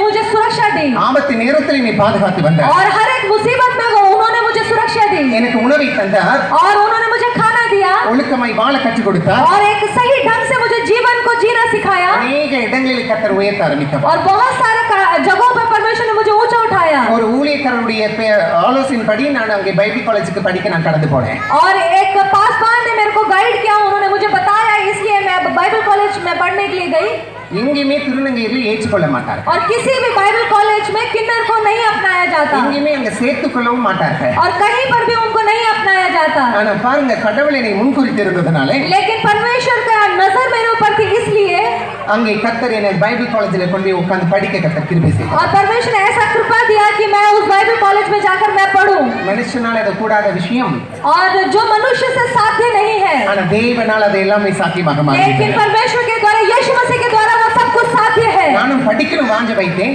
और मैंने भी चाहा कि मैं पढूं என் தேவையான எல்லா பணத்தையும் கர்த்தர் சந்தித்தார் और जो कुछ मेरे लिए जरूरत था जो भी मुझे चाहिए था परमेश्वर ने मेरी तमाम जरूरतों को पूरा किया தாய் தகப்பன் உதவ வரவில்லை और मेरे माता पिता मेरे काम नहीं आए என் சொந்தக்காரர்கள் என்னை தேடி வரவில்லை और मेरे जो भी रिश्तेदार थे वो लोग आए नहीं கர்த்தர் எனக்கு மரியாதையான வாழ்க்கையை வைத்ததுனாலே கர்த்தர் எனக்கு என்னை உயர்த்தி வைத்திருக்கிறார் लेकिन परमेश्वर में मैंने भरोसा रखा इसलिए परमेश्वर ने एक इज्जत का जीवन मुझे दिया கர்த்தர் உங்களையும் கர்த்தர் நடத்துவாராக और परमेश्वर आपको भी चलाएंगे உங்களையும் கர்த்தர் உயர்த்துவாராக और परमेश्वर आपको भी ऊंचा उठाएंगे எத்தனை இடத்துல வெட்கப்பட்டு அவமானப்பட்டு அழுது ஓடி இருப்பேன் நான் और कितने स्थानों पर मैं बहुत लज्जित होकर परेशान होकर वहां से भागी அன்னைக்கெல்லாம் ரொம்ப வேதனையோட வாழ்க்கை இருந்தது और उस दिन मेरा जीवन बहुत परेशान था ஆனா இன்னைக்கு பாருங்க लेकिन आज देखिए துரத்தினவர்கள் எல்லாரும் வீட்டுக்கு வர வேண்டும் என்று சொல்லி அழைக்கும்படி கர்த்தர் மாற்றி और जिन लोगों ने मुझे भगाया उन लोगों ने मुझसे बोलते हैं कि आज हमारे घर आइए இன்னைக்கு மற்றவர்களுக்கு எனக்கும் பெரிய வித்தியாசத்தை கர்த்தர் காண்பித்திருக்கிறார் और परमेश्वर ने बाकी लोगों में और मेरे में क्या अंतर है उसको दिखाया है கர்த்தர் இருதயத்துக்குள்ளே வருவாரானால் और यदि यीशु मसीह अगर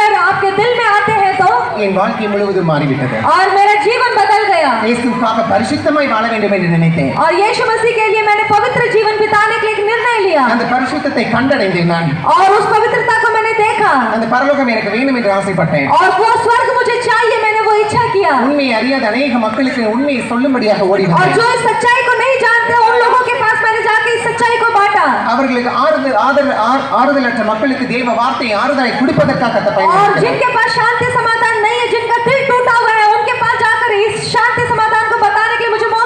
என்னை மாதிரி அநேக திருநங்கைகள் வீட்டை விட்டு வெளியே வந்து கஷ்டப்பட்டு கொண்டிருக்கிறார்கள். और मेरे जैसे बहुत सारे किन्नर लोग अपने अपने घर परिवार से बाहर आके कष्टों को सह रहे हैं, கர்த்தர் உயர்த்தினார் இல்லவா?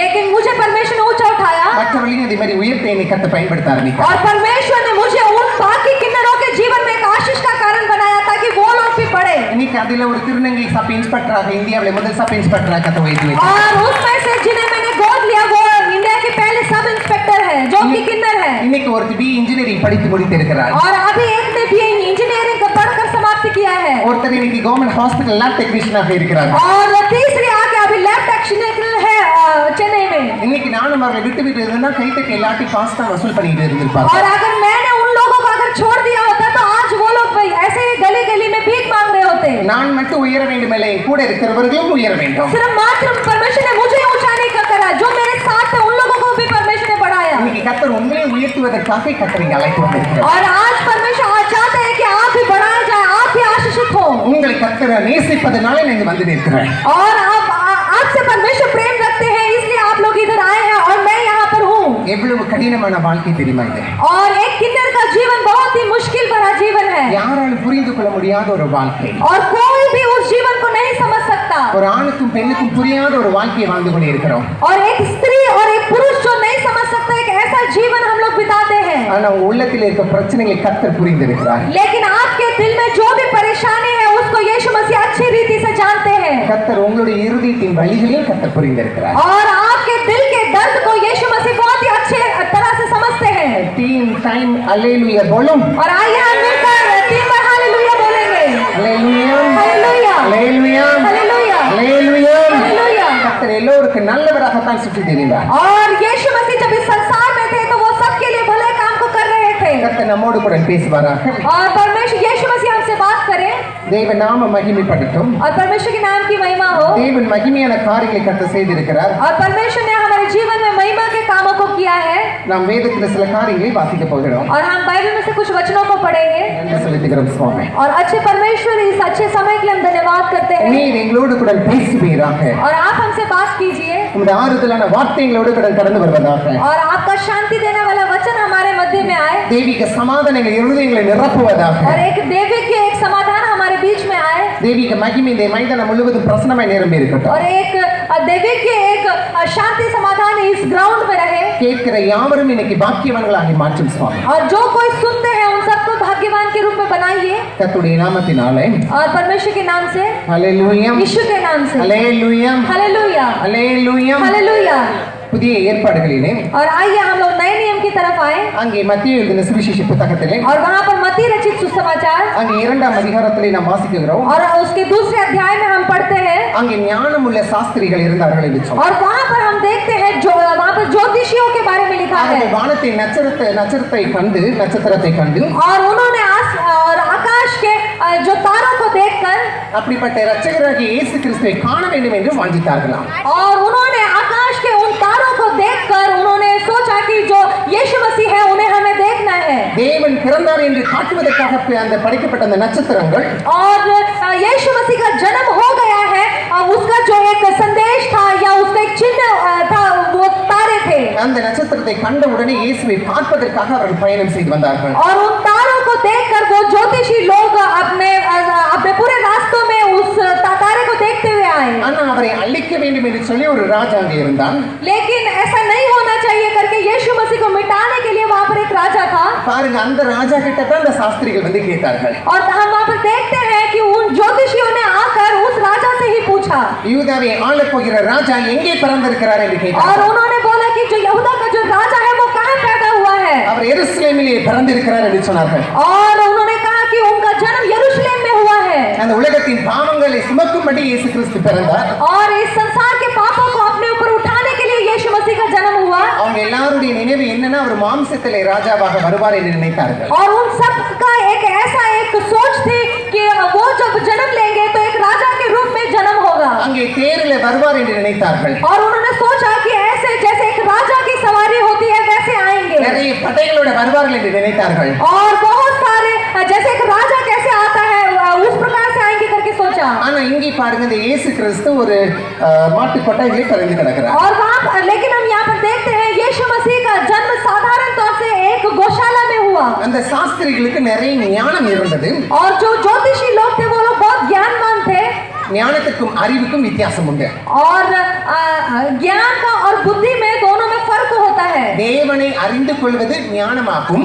और जब हम परमेश्वर को जानते हैं वो आके ज्ञान होता है। தேவன் படைத்ததை தெரிந்து கொள்வது அறிவாகும்.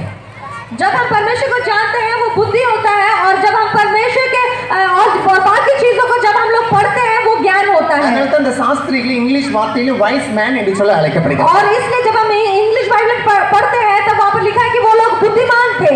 அவர்கள் எல்லாரும் தேவனை தேடிக் கொண்டிருந்தார்கள். और वो सब यीशु मसीह की खोज में लगे थे। இன்னைக்கு நீங்களும் தேடிக்கொண்டுதான் இருக்கிறீர்கள். और मैं समझती हूँ आज आप लोग भी ढूंढ रहे हैं। அந்த தேவனை காணும்படி அவர்கள் எழும்பி வந்தார்கள். और उस यीशु मसीह को देखने के लिए वो ज्योतिषी आए। இன்னைக்கு நீங்களும் வந்திருக்கிறீர்கள் அல்லவா? और इसलिए आज आप लोग भी आए हैं। அந்த தேவனை காணும்படி வந்திருக்கிறீர்கள் அல்லவா? और उस परमेश्वर को देखने के लिए आप लोग आए हैं। அந்த ஞானவான் தேவனை கண்டடைந்தான். और उन बुद्धिमान लोगों ने उस यीशु मसीह को देखा। ஆனால் அவரை அழிக்க வேண்டும் என்று இருந்த அந்த ஏரோது ராஜாவால் காண முடியவில்லை. और लेकिन उसको जो मिटाना चाहता था वो उस हेरोदेस राजा को वो लोग नहीं देख पाए। அங்கே வேதத்தை வாசிப்போமானால் எருசலேம் நகரம் முழுவதும் கலங்கி இருந்தார்களாம். और जब हम बाइबल को पढ़ते हैं वो यरूशलेम पूरा डरा हुआ था। ஆனால் பாருங்க கர்த்தருடைய செயல் அது. और लेकिन वहाँ पर हम परमेश्वर के कार्य को देखते हैं। தேவனுக்கு எதிராக நிற்கிறவர்கள் கலங்கி தான் போவார்கள். और जो कोई पर यीशु मसीह या परमेश्वर के विरुद्ध में खड़े होते हैं उनको व्याकुल होना पड़ेगा और चिंतित होना पड़ेगा। அங்கே மைதானத்திலே இங்கே ஆடுகளை மேய்த்துக் கொண்டிருந்த இடையர்கள் நிறைய பேர் அமர்ந்திருந்தார்கள். और वहाँ पर बहुत सारे गडरिये लोग थे जो लोग अपने भेड़ बकरियों को जो चरा रहे थे। தேவதூதன் இறங்கி சொன்னான், और स्वर्गदूत ने कहा, எல்லா ஜனங்களுக்கும் நற்செய்தியை சொல்ல வந்தேன் என்று சொன்னார். और उन्होंने कहा कि मैं तुम्हारे लिए एक अच्छा सुसमाचार लेकर आया हूँ। ஒரு கூட்டத்துக்கு நல்ல செய்தியாக இருக்கிறது. और एक झुंड के लिए वो बहुत एक अच्छा समाचार है। தேவனை வேண்டாம் என்பதற்கு அது கெட்ட செய்தியாக और இருக்கிறது. जो उस कार्य को नहीं चाहते, जो परमेश्वर को नहीं चाहते, उनके लिए वो एक बुरा सुसमाचार है। அவரெல்லாம் யாரும் और वो लोग कौन है? வேத பாரகர்கள், और वो लोग कौन है? जो लोग फरीसी, जो लोग जानते थे सब चीजें, பிரதான ஆசாரியர்கள், और प्रधान याजक, அந்த நாட்டின் ராஜாவாக இருந்தார்கள். और उस समय के राजा लोग। ஆனா கர்த்தர் மற்றவர்களுக்கு கண்டவர்கள் எல்லாருமே ரொம்ப ஏழ்மையான நடுத்தர மக்களும் தள்ளப்பட்ட மக்களாக இருந்தார்கள். और हम उस वक्त देखते हैं लेकिन जो लोग वो लोग उनको ढूंढ कर आए वो सब लोगों के द्वारा हटाए गए लोग थे। நீங்கள் பெரிய ராஜாவாக இல்லாமல் இருக்கலாம். हो सकता है आप एक बहुत बड़े राजा नहीं है। நீங்க நிறைய படிக்காம கூட இருந்திருக்கலாம். हो सकता है आप ज्यादा पढ़े लिखे नहीं है। உங்களுக்கு பெரிய அந்தஸ்து இல்லாம கூட இருந்திருக்கலாம். हो सकता है आपके पास बहुत अच्छा धन संपत्ति ஆனா नहीं है। உங்களுக்கு ஒரு நற்செய்தி கர்த்தர் சொல்லுகிறார். लेकिन आपके लिए एक अच्छा समाचार है। நீங்க இன்னைக்கு காண்கிற பிரச்சனையை இனிமே காணாதிருப்பீர்கள். और ये आपके लिए एक नबूवत है कि जो परेशानियों को आप देखते हैं आप आने वाले दिन में नहीं देखेंगे। கர்த்தர் உங்களுக்காக பிறந்து விட்டார். क्योंकि यीशु मसीह ने आपके लिए जन्म लिया है। உங்களுக்காக உயர்ந்து விட்டார். और वो आपके लिए आए हैं। உங்களை உயர்த்துவதற்காக இறங்கி விட்டார். और आपको ऊंचा उठाने के लिए वो वापस आ चुके हैं। அந்த கூட்டம் எல்லாம் ஒரு சிறு குழந்தையா இருக்கும்போது அடித்து விட வேண்டும் என்று और एक ऐसा झुंड उन्हें ढूंढ रहा था जो उनको मिटाना चाहता था। அது சாத்தியமாகவில்லை. और वो उनके द्वारा नहीं हो पाया। பிதாவுடைய குமாரனாகிய கிறிஸ்து அவர் அல்லவா? और क्योंकि वो परमेश्वर का पुत्र मसीह था। யாராருக்கு எதுக்கென்று முடிவு அவரை அழித்து விட முடியும்? और कौन उसको मिटा सकता था? ஆனா கர்த்தர் பாருங்க, लेकिन हम वहाँ देखते हैं அவரை தேடி வந்தவர்கள் 3 சாஸ்திரிகளாக இருந்தார்கள். और हम वहाँ पर देखते हैं कि 3 ज्योतिषी लोग आए। ஒருத்தர் தங்கத்தை கொண்டு வந்து கிஃப்டாக கொடுத்தார்கள். और एक सोना लेकर आया। ஒருத்தர் வந்து வெள்ளி போலத்தை கொண்டு வந்து கொடுத்தார்கள். एक आके मुरलो लेकर आया। இன்னொருத்தர் என்ன கொண்டு வந்து கொடுத்தார்கள்? गंधरस। एक सोना, एक मुरलोबान और तीसरा गंधरस। தீபவர்க்கத்தை கொண்டு வந்து கொடுத்தார்கள். और ऐसे खुशबू देने वाली वस्तु। டக்குனு அந்த வார்த்தை மறந்து போயிடுச்சு, வயசாயிடுச்சு இல்ல? और मेरी उम्र हो गई है इसलिए मैं भूल गई। அந்த 3 கொடுக்கப்பட்ட gift 3 அடையாளமாக இருக்கிறது. और मैं बताना चाहती हूँ जो उनको 3 भेंट जो गिफ्ट दिया गया उसका तीनों का अलग अर्थ है। எத்தனை பேர் வெட்டிங் டே கொண்டாடுறீங்க? और कितने लोग अपने शादी के सालगिरह को मनाते हैं? ஏன் தான் அப்படி நடந்ததுன்னு யோசிக்கிறீங்களோ? और या ऐसे सोचते हैं कि वो दुर्घटना मेरे साथ क्यों हो गई? எத்தனை நாள் பிறந்த நாள் கொண்டாடுறீங்க? और कितने लोग अपने जन्मदिन मनाते हैं? பிறந்த நாள் கொண்டாடுறதுக்கு மட்டும் நிறைய கைகள் உயர்த்தப்படுது. வெட்டிங் டே மறந்து போய் உட்காந்துருக்கிறீங்க. ஆனா நிறைய gift கொண்டு போய் கொடுப்போம் இல்லையா? और हम लोग जब किसी का बर्थडे होता है या वेडिंग एनिवर्सरी होता है गिफ्ट देते हैं। அவங்களுக்கு என்ன பிடிக்குமோ அதை நம்ம gift-ஆக கொடுப்போம். और हम सोचते हैं कि उस व्यक्ति को क्या चीज पसंद है हम उसको वही देते हैं। அதுல அவங்க ரொம்ப பிரியப்படுவார்கள். और हमें लगता है कि उनको पसंदीदा चीज देने में वो ज्यादा खुश होंगे। அவங்களுக்கு வாட்ச் பிடிக்குன்னா வாட்ச் gift-ஆ வாங்கி கொடுப்போம். और अगर उनको घड़ी पसंद है तो हम घड़े उनको गिफ्ट करेंगे। அவர் என்னவாக இருக்காரோ அதை பிடிக்கும்படி நம்ம எடுத்துக்கொண்டு கொடுத்துருவோம். और वो अगर जैसे हैं उनको जो चीज पसंद है वैसी चीजें दिलाते हैं। இங்க பாருங்க, அங்க தங்கத்தை கொண்டு கொடுத்தது அவர் ராஜாவாக வந்திருக்கிறார் என்று எண்ணி அவருக்கு கரங்களில் கொடுத்தார்கள். और उन्होंने उनको सोना इसलिए दिया क्योंकि वो राजा थे, इसलिए उन्होंने उनको सोना गिफ्ट करा। வேதம் சொல்லுகிற ஒரு பிரதான ஆசாரியராக வருகிறார் என்று சொல்லி அங்கே தூப வரகத்தை கையில் எடுத்து கொடுத்தார்கள். और वो हमारे सबसे प्रधान याजक है, इसलिए वो जो गंधरस उनके पास लेकर गए। அந்த வெள்ளை கோலம் தன்னை பலியிடுவதற்கு போக போகிறார்கள் என்று சொல்லி அதையும் கொண்டு வந்து கொடுத்தார்கள். और वो मुर्लादान इसलिए लेकर उनके पास आए क्योंकि वो अपने आप को बलि देने वाले थे। இந்த தேசத்தை ஆளும்படியாக இயேசு கிறிஸ்து வரப்போகிறார்.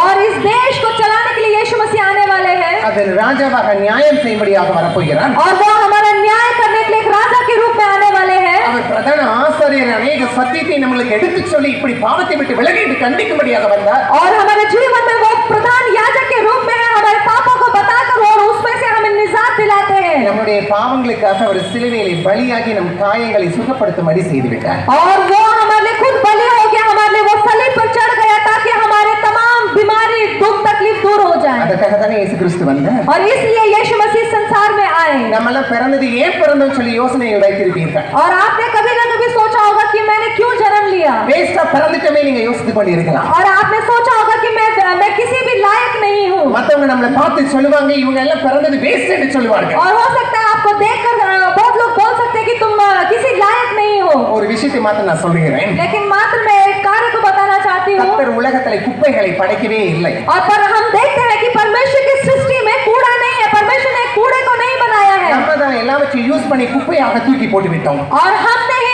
सारी चीजों को इस्तेमाल करके आखिरी में उसको कूड़ा बनाकर फेंक दिया। இன்னைக்கு மனிதன் கண்டுபிடித்தது எல்லாமே மனிதனுக்கு அங்க பெரிய ஆபத்தாக விளங்கி இருக்கிறது. और आज मनुष्य ने जो कुछ भी उसने बनाया है, जो कुछ भी उसने खोजा है, उसके द्वारा उसको परेशानी ही हो रही है। ஆனா கர்த்தர் படைத்ததை கர்த்தர் நல்லது என்று கண்டார். और परमेश्वर ने जो कुछ बनाया उसने देखा कि वो अच्छा है। மனிதனை படைப்பதற்கு முன்பாக எல்லாவற்றையும் படைத்து விட்டு தான் மனிதனை படைத்தார். और मनुष्य की सृष्टि करने से पहले उसके लिए जो कुछ चाहिए था परमेश्वर ने उन तमाम बातों को बनाया। அப்படிப்பட்ட நல்ல தேவன் और ऐसा अच्छा परमेश्वर நம்மளை சிலுவையிலே அடிக்க கூடாது என்பதற்காக அவரே சிலுவையிலே அடிக்கப்பட்டார். और इतना अच्छा परमेश्वर ताकि हम सलीब पर ना चढ़ाए जाए, उसने अपने आप को क्रूस पर दे दिया। அதற்காகத்தான் இந்த உலகத்திற்கு மனிதனாகவே பிறந்தார். और यही एक कारण था कि वो इस संसार में एक मनुष्य का जन्म ले। हालेलुया. हालेलुया। 3 टाइम हालेलुया बोलो. 3 बार हालेलुया बोलेंगे। உனக்காக எனக்காக தான் சிலுவையில் அடிக்கப்பட்டார். और मैं बताना चाहती हूँ कि वो आपके लिए और मेरे लिए ही उसको क्रूस पर चढ़ाया गया। அந்த அன்பு வேணும் என்று நான் அவர்கிட்ட வந்தேன். और वो प्रेम मुझे चाहिए, इसलिए मैं परमेश्वर के पास आई। இங்கே கர்த்தர் மகிமையாய் நிறுத்தி வைத்திருக்கிறார். और परमेश्वर ने आज महिमा के साथ खड़ा किया है। உங்களுக்காக ஜீவனையே தந்தவர் அல்லவா? और उन्होंने आपके लिए अपने जीवन को दे दिया। எல்லாம் செய்ய மாட்டாரா? और क्या वो बाकी के कार्य को नहीं करेंगे? நல்ல ஒரு நாடகத்தை நாம் பார்த்தோம். और एक अच्छे एक यहाँ पर नाटक को ड्रामा को देखा हमने।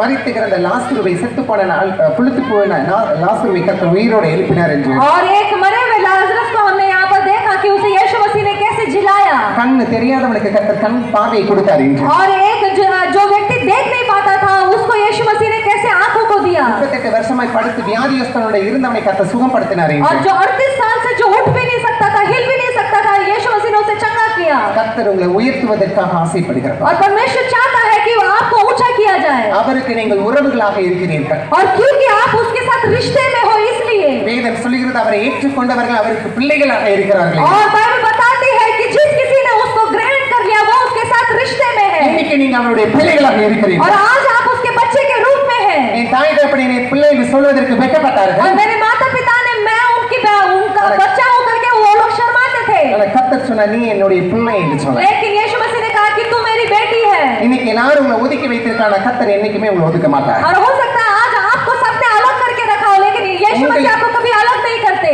உங்களுக்காக ஜீவனை கொடுத்த தேவன் உங்கள் மத்தியிலே இருதயத்தில் பிறக்க வேண்டும். और जिस परमेश्वर ने अपने जीवन को आपके लिए दे दिया वो आपके दिल में है। இந்த சரீரமாகிய ஆலயத்தை ஒருவன் கெடுக்கவே கூடாது. और जो ये आपका शरीर के रूप में जो मंदिर है उसे कभी नहीं बिगाड़ना இந்த है। சரீரத்திலே நான் வாழ்வேனானால் நான் கர்த்தருடைய ஆலயத்தில் நான் வாழ்ந்து கொண்டிருக்கிறேன். और यदि अगर मैं इस संसार में हूँ तो मैं परमेश्वर के मंदिर में हूँ। உங்களை பரலோக ராஜ்யத்தில் கொண்டு போய் சேர்த்து அவரோடு கூட வைத்துக் கொள்ள அவர் ஆசைப்படுகிறார். और परमेश्वर चाहता है कि वो आपको अपने स्वर्ग राज्य में ले जाए। உங்கள் இருதயத்தை கடவுளுக்காக காணிக்கை கொடுப்பீர்களா? और अपने हृदय को परमेश्वर परमेश्वर के लिए एक भेंट के रूप में दे உங்க दीजिए இருதயத்தை இயேசுக்காக காணிக்கை கொடுப்பீர்களா? और अपने हृदय को एक भेंट के रूप में दे दीजिए வேற எதுவுமே உங்களிடமிருந்து அவர் கேட்கவில்லை. और यीशु मसीह आपसे कुछ नहीं चाहते உங்க இருதயத்தை மாத்திரம் தான் கர்த்தர் கேட்கிறார். और मात्र वो आपके हृदय को चाहते हैं கர்த்தரை கண்கள் மூடி நாம் ஜெபிப்போமா? और आइए हम अपने आंखों को बंद कर हम பாவத்தினால் வந்த எல்லா வியாதிகளை கர்த்தர் இந்த நாளிலே और சுகப்படுத்துவீராக. पाप की वजह से आए तमाम बीमारियों को दूर कीजिए இந்த பாவத்தினால் வந்த சாபங்களை கர்த்தர் நீக்கி போடுவீராக சுவாமி. और इस पाप की वजह से आए तमाम शापों को दूर कीजिए என் குடும்பத்தில் உள்ள குறைவுகள் எல்லாவற்றையும் கர்த்தர் நிறைவாக்குவீராக. और हमारे परिवारों में जो भी कमी घटी है उसे दूर कीजिए குடும்பத்தில் இருக்கிற அமைதி இல்லாத சூழ்நிலையை அமைதிப்படுத்துவீராக. और जिस जगह पर शांति समाधान नहीं है वहाँ पर शांति समाधान को दीजिए திருமணமாகாத பிள்ளைகளுக்கு திருமணத்தை கர்த்தர் நடத்தி வைப்பீராக. और जिन बच्चों की शादी नहीं हुई है परमेश्वर उनकी शादियां समय पर होने के लिए प्रार्थना करते हैं பிள்ளைகளுக்காக காத்திருக்கிற தம்பதிகளுக்கு கர்த்தர் நல்ல பிள்ளைகளை கர்த்தர் கொடுப்பீராக. और जो जिन दंपति लोगों के बच्चे नहीं है परमेश्वर उन्हें हम आशीष करते हैं उन्हें उनके जीवन में बच्चों को दीजिए நல்ல சுகத்தையும் ஆரோக்கியத்தையும் கர்த்தர் தந்தருளுவீராக. और अच्छी एक चंगाई को दीजिए நல்ல ஞானத்தையும் பிள்ளைகள் படிக்கின்ற ஆவியை கர்த்தர் और जो நிரப்புவீராக. लोग पढ़ते हैं उनको अच्छा ज्ञान बुद्धि दीजिए எல்லா விதமான சுதந்திரங்களை கர்த்தர் கொடுப்பீராக. और हर तरह के आशीषों को दीजिए தேவ மகிமையை தொடுவதாக. और परमेश्वर की आत्मा छुए எல்லாவற்றையும் எங்களுக்காக செய்கிற தேவனை கரங்களை நாங்கள் और அர்ப்பணிக்கிறோம். सब कुछ हमें हमारे लिए पूरा करने वाले परमेश्वर के हाथों में सौंपते हैं இயேசு என்ற இனியற்ற நாமத்திலே கெஞ்சி மாட்டாடுகிறோம் நல்ல பிதாவே. और यीशु के मधुर नाम से मांगते हैं पिता அல்லேலூயா हालेलुया அல்லேலூயா हालेलुया அல்லேலூயா. हालेलुया கர்த்தர் நல்லவராக இருக்கிறார். और परमेश्वर भला है அவரை என்னைக்கும் விட்டு விடாதீர்கள். और मैं सिर्फ आपसे एक बात कहना चाहती हूँ कि यीशु मसीह को कभी मत छोड़िए உங்களை உயர்த்துவதற்கு கர்த்தர் காத்திருக்கிறவர். और परमेश्वर चाहता है कि आपको ऊंचा उठाए அல்லேலூயா हालेलुया அல்லேலூயா. हालेलुया आदि में परमेश्वर ने मनुष्य को सृष्टि किया। वह परमेश्वर के संग रहता था। वह परमेश्वर की महिमा और उपस्थिति से भरा था। ऐसा मनुष्य शैतान की चालाकी के द्वारा परमेश्वर की बात न मानकर पाप किया। अपने मन की शांति को उसने खो दिया। उसके मन में क्रोध, गर्व और घमंड बस गया। शांति को खोया हुआ मनुष्य शांति की खोज में यहाँ वहाँ भटकने लगा। ये मत करो, मेरे आवाज को सुनो, लड़ाई मत करो, संसार के इच्छाओं के लिए अपने आप को समर्पित मत करो। नहीं, मुझे वही चाहिए। अब इस मनुष्य को शांति चाहिए। परमेश्वर चाहते थे कि जिस शांति को मनुष्य ने खो दिया वो शांति फिर से वो प्राप्त करे। अगर परमेश्वर मनुष्य के मन में पैदा हो तो मनुष्य को शांति मिलेगा। इस वजह से बहुत सारे भविष्यवक्ताओं के द्वारा भविष्यवाणी मिलकर यीशु मसीह जो परमेश्वर थे वो मनुष्य के अवतार में जन्म हुए। भोर के ठंडे वक्त में चरवाहे अपने भेड़ों की देखभाल कर रहे थे। तब परमेश्वर का दूत प्रकट हुआ। मत डर, क्योंकि देखो मैं तुम्हें बड़े आनंद का सुसमाचार सुनाता हूँ जो सब लोगों के लिए होगा।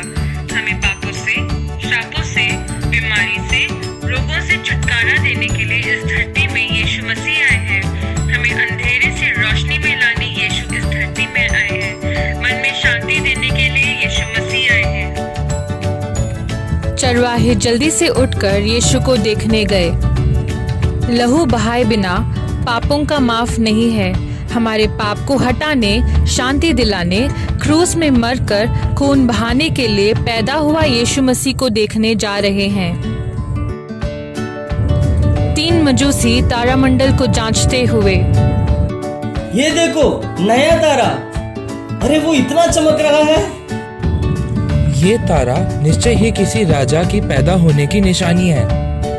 हमें उनसे निश्चय ही मिलना चाहिए। अरे देखो वह तारा उस तरफ जा रहा है। यीशु मसीह हमारे लिए इस धरती में पैदा हुए। हमारे दिल में पैदा होने के लिए उनका स्वागत करें। இந்த சத்தத்தை கேட்ட ஒவ்வொரு பிள்ளையும் கர்த்தர் நாமத்தில் ஆசீர்வதிக்கிறோம். जितने भी लोगों ने मेरी आवाज को सुने हैं उन सभी को हम यीशु के नाम से आशीष करते हैं। இந்த புதிய ஆண்டுல புதிய கிருபைகள், புதிய ஆசீர்வாதங்கள் உங்கள் குடும்பத்துக்கு கடந்து வருவதாக.